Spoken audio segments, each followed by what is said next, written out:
July 4 ലോക ചക്ക ദിനം. 2018 മാർച്ചിലാണ് ചക്കയെ കേരളത്തിന്റെ ഔദ്യോഗിക ഫലമായി പ്രഖ്യാപിച്ചത്. കേരളത്തിൽ ഒരു വർഷം 30 മുതൽ 60 കോടി വരെ ചക്ക ഉൽപ്പാദിപ്പിക്കുന്നുണ്ട്.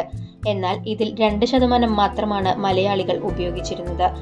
എന്നാൽ ചക്ക ഇപ്പോൾ പഴയ ചക്കയല്ല.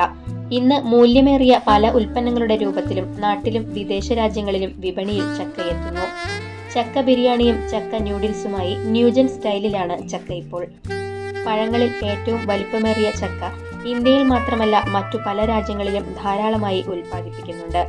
ചക്കയും ചക്ക വിഭവങ്ങളും മലയാളികൾക്ക് ഇന്നും ഏറെ പ്രിയപ്പെട്ടതാണ്.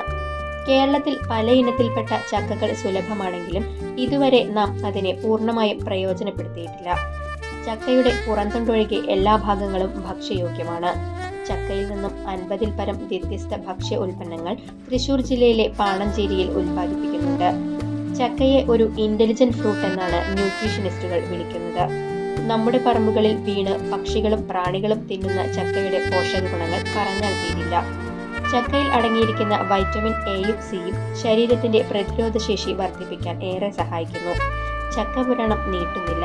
ലോക ചക്ക ദിനത്തിൽ നമുക്ക് ചക്കയെ കൂടുതലായി പ്രണയിക്കാം.